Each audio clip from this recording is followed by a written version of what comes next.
Alright guys, so today's mission is going to be a fun one. So we are going to foam the interior of the hardtop for the core.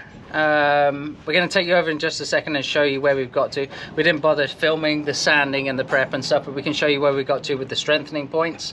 And now we feel like we're ready to start foaming it. So actually, let's just take a walk over and have a look at the hardtop.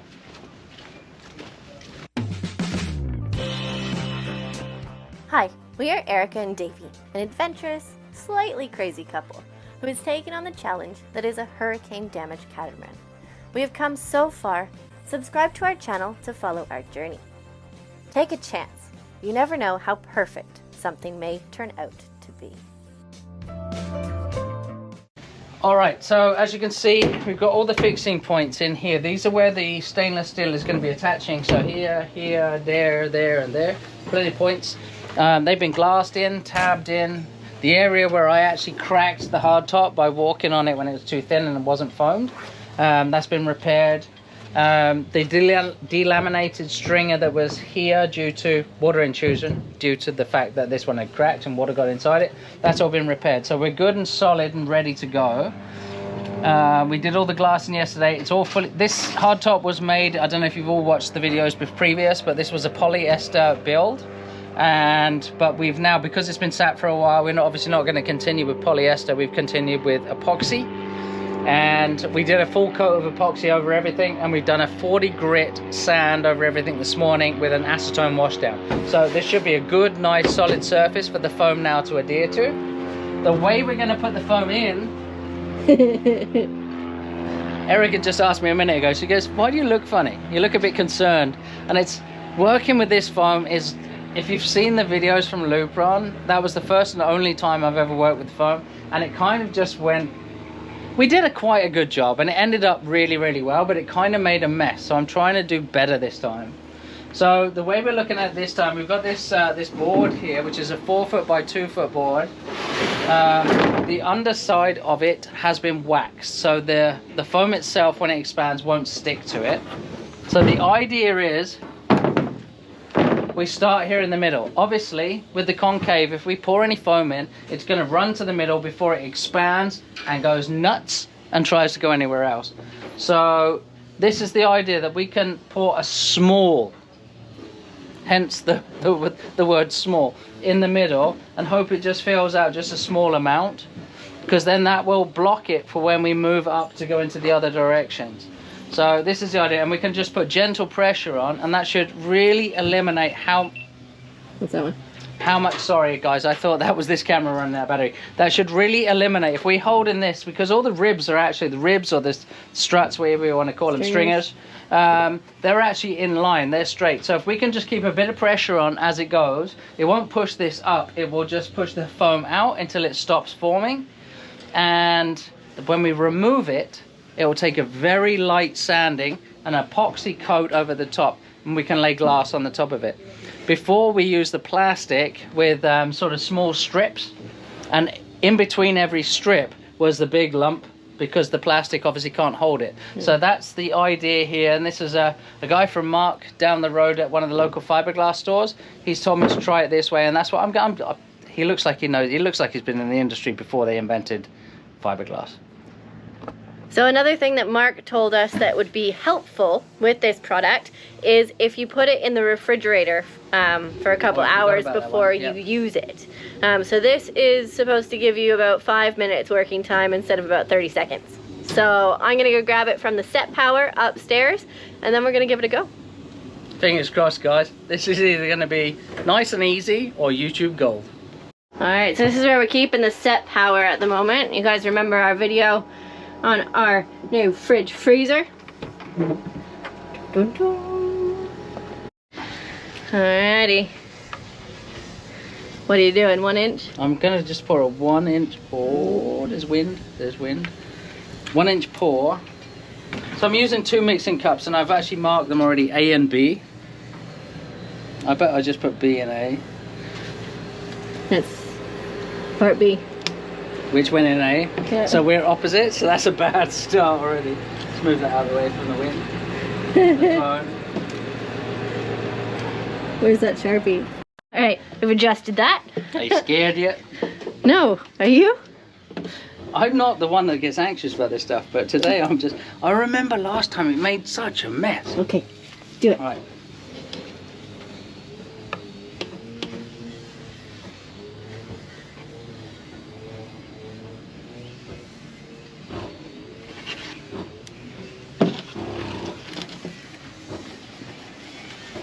What the instructions say at about 2 minutes. 2 minutes of stirring? Well, that was if it was normal temperature. It's not 2 minutes of stirring, but when it starts going up, we've got to be ready with that. Hey, from Mark, where it was the refrigeration would actually give you some working time. Yeah.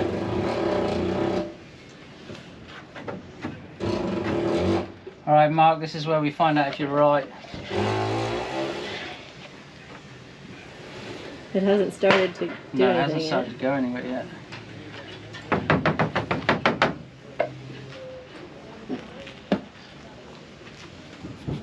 Let's just watch it for a minute. We might as well just watch it and throw it on just before, eh? I reckon.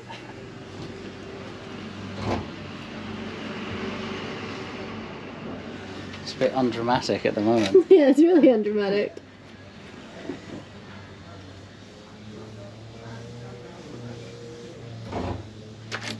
I think it's starting to grow.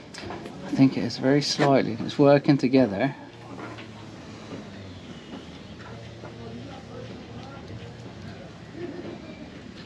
Maybe we It's definitely starting to go. maybe we can do more at once. Well, we're going to work that out.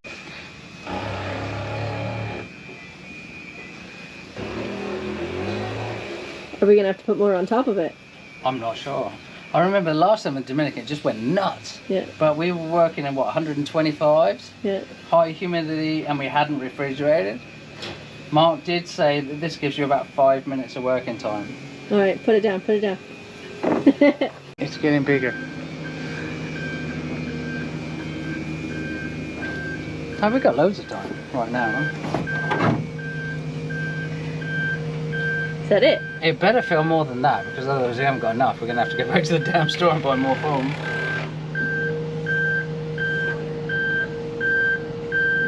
It was a lot more dramatic when we did it warm. Okay, so as we showed you yesterday, we started to foam the hardtop. It was kind of uneventful. It went slower than we thought, and that's mainly because the product that we bought, it doesn't cover 10 cubic feet. It only covers 4 cubic feet per kit. So it definitely went a little bit, it's a very high density foam. It's a 4-pound foam. So it didn't grow as much as we had anticipated. But we'll show you what it looks like now. Look at that. So you can already like feel the difference. It's so much more solid than it was before. It doesn't look very pretty at the moment, but it's getting there.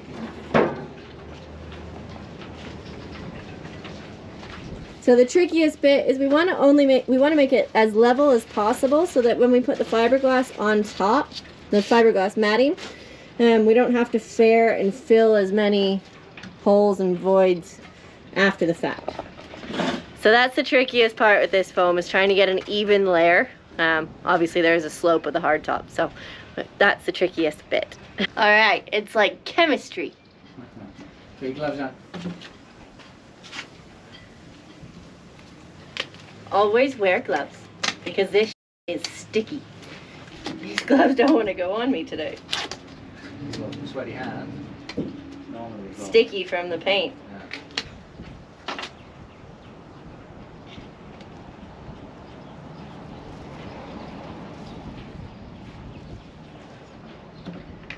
So we're doing an 8-ounce pour.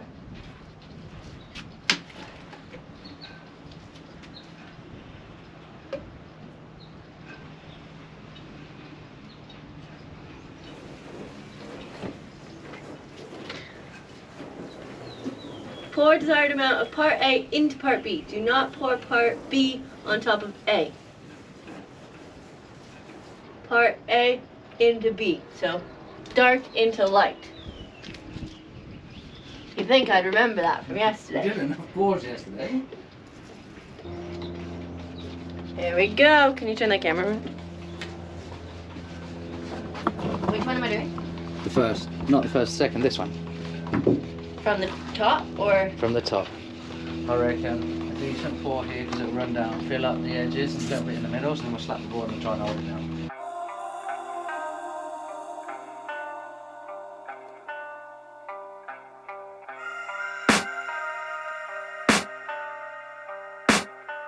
Alright, so now we're just weighting it down so that hopefully it doesn't come above the stringers. Well, that's how we started on the other side, and that was working quite well. There's some big gaps in it, but... Yeah, so... There was a lot less, like when you were doing the free pouring yesterday. I do like a free pour. It's like my painting, I just like to... It was kind of difficult to sort it out. But this is what I mean, it's kind of uneventful, guys. You're not like the stuff in the Dominican, that went nuts. No, the stuff that we did in the keel, that went insane. Maybe it was the higher temperature. But we shall see. No, I don't like when things turn into a mess like this. I wanted to do a straight pour. Each section comes out, it's nice and flat because you've got a board on it. Look at the state of it. It's a goddamn mess. I'm gonna have to work with this all damn day. So this, I said, what I actually said to Erica when the camera wasn't on, I said, this hardtop's gonna be the goddamn death of me. Okay, how's it going? It's good. So, I'm gonna make a bit of an explanation of what's going on here, guys. So, with the 4 pound density foam, we've got enough in the hardtop that's given it the rigidity that we wanted. It's a lot more solid. Like, you can see now, I can sit on the thing. But to fill in all the voids, the 4 pound foam, once you pour it and it starts going, it only wants to go in one direction, and that's upwards. Whereas, so now what we've done is we've gone back down to the store and we bought a little jug of the 2 pound density, and that's a lot more volatile and it feels a lot more space. So for example, a 1 gallon kit of 4 pound will only give you 4 cubic feet of foam, whereas 1 gallon kit of 2 pound will give you 10, wasn't it 10? 10 cubic feet. So what we're thinking here, if we can keep the weight on it, because it's a lighter density, it will actually flow better. There's been lots of conversations down at the local store as well. And it'll fill those and it should fill up those voids. I mean, I'm expecting to have high points that I need to sand and that sort of stuff. That's absolutely fine. But these big mushrooms we were getting and the big voids that we were getting, it just wasn't workable. So no. Fingers crossed, we pop this thing off, we might be going in the right direction. All right, we might need a bit more wax.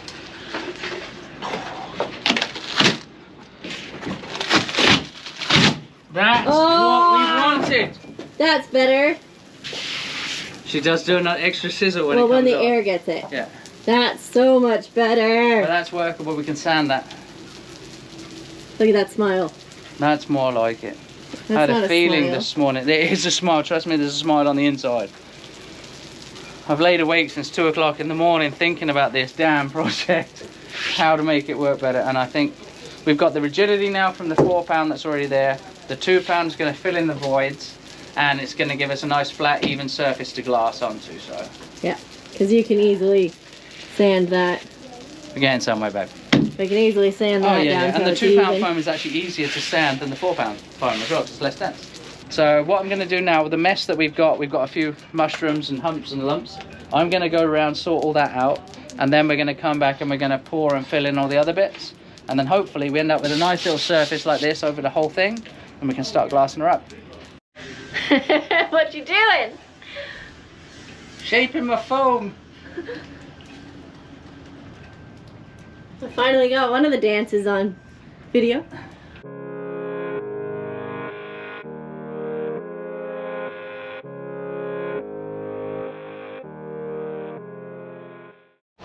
That is so satisfying. Time for a bit of epoxy barrier coat. We're using this one as our primer. Seeing as the hardtop was only protected, and it was protected without with paint on it, but without a primer on it. So I just spent the whole morning, Erica can show you the other end, sanding off all the paint that we put on. Well, anything that was loose and flaky anyway, that we put on in Lupron. And yeah, should be good. A few coats of this stuff, it should protect it from everything. Then we get some topside paint on. What was it, Bob's your uncle? Yeah. So just in case, we have not finished the underside just yet. But we will. But we flipped it over last night because there might have been a chance of rain. So we didn't want the foam to get wet inside just yet because it's not protected with epoxy. So while it was this way up, we figured we'd get a couple coats of primer on it before then flipping it back over. Because we are starting to run out of time in the yard here. So if we do get it back up on the boat, we can always do topside paint when it's back on the boat, but at least it will be protected. So we'll see how that goes. Fingers crossed. But also, story of our life, running out of time in the freaking yard. So we've had to reorganize the underside of the boat. We've got the smaller part of the hardtop now underneath the boat, and it was just too hot working on it in the sun. So we've rearranged our garage a little bit. That's one of the nice things about having a catamaran and working on the hard. You get a bit of a garage space in the shade. So how's it going? Pretty good. So on this part of the hardtop, it was, I can show you actually if you get closer. We showed the little dimples. Yeah. So this is from when it came out of the mold. Okay, so this is when it came out of the mold. It had these small little pimples. I think most of it actually was air bubbles. All we actually ended up doing was putting on that temporary coat of white paint that you've seen me take off. And now I'm going across it. So I have been using the Total Fair, which you can see the green color underneath here. I've actually just gone across it with some primer. Now that was working extremely well, but for this area of the hardtop, I don't actually need it 1,000,000% perfect. You're never ever going to see it, and it's covered in solar panels. But I want to get rid of all those holes, and that pretty much will smooth it out to near perfect finish anyway. So with the Total Fair, it was, I wouldn't say it's taken a long time. It gives it an absolute amazing finish. But that was going a little bit above and beyond. So what I've done, I've actually made my own concoction of using, it's another Total Boat product, but it's their primer. Topside primer. And I've mixed a little bit of Cavasil in there. You see it looks a bit lumpy when it's in the tub. Looks a bit lumpy in there. I've also got a bit of thinners in there to keep it going. And I'm putting that on just with a little spatula. Now, if I can get up here, give me a second guys. That's still wet. Yeah, not too bad. The hardtop is so much stronger now, like we can actually climb on it. Now it's foamed underneath, it's a completely different entity. So it looks a bit like, I don't know, porridge. As I say, this has been a science experiment anyway. But because it's got the thinners in it and it's a primer, it's actually going inside those little holes and filling them in. You see how those holes are disappearing? I have actually got underneath here, I've got a what's it called, epoxy barrier coat that's already on there. So this is super easy. We were going to put primer on the top anyway. So this is one way that I can put the primer out. And then I just keep going. It's a bit of a process. Don't want to leave lines because otherwise they're going to show through the top side paint. Again, not that you're really going to see it, but... Yeah. You still want it to be as nice as possible. Exactly. And the important thing is to fill these holes, because if we left them there, water could pool in them and it could cause delamination in the future, right? It could do. I think, to be honest, the epoxy barrier coat's already covered pretty much most of that. But I'm a bit of a perfectionist. I don't like to leave little dimples everywhere. Sorry, can I cut in there? A little bit of a perfectionist. He's like a massive perfectionist. That's why everything takes 10 times longer than I'd like it to. But yeah, that's the way it is. But look at that. Comparison there, you still got the holes here I haven't got to, and here they have disappeared. That's great. I've got to make sure that I can get off of this thing. Okay, so the next step after Davy's finished up there is we are going to move on to this smaller piece of hardtop and basically do what we did to the first. So we're going to make the mounting points, the strong parts for where the stainless steel will be attached to it. Then we will foam it. So I think the foaming should go easier on this one because we already know how to use the product, so that's a plus. And it's smaller, so it's easier to reach across from one side to the other. So I'm really looking forward to doing this, and I think it'll be a little bit quicker. There is, when we took it off, there is a couple spots that got a little bit damaged. So you can see this part came away from the stringer. I think it's that one. And that one has come away. So before we start working on it, Davy's going to do a little bit of a repair on that just to make sure it has the right shape again. And then we'll get to that foaming.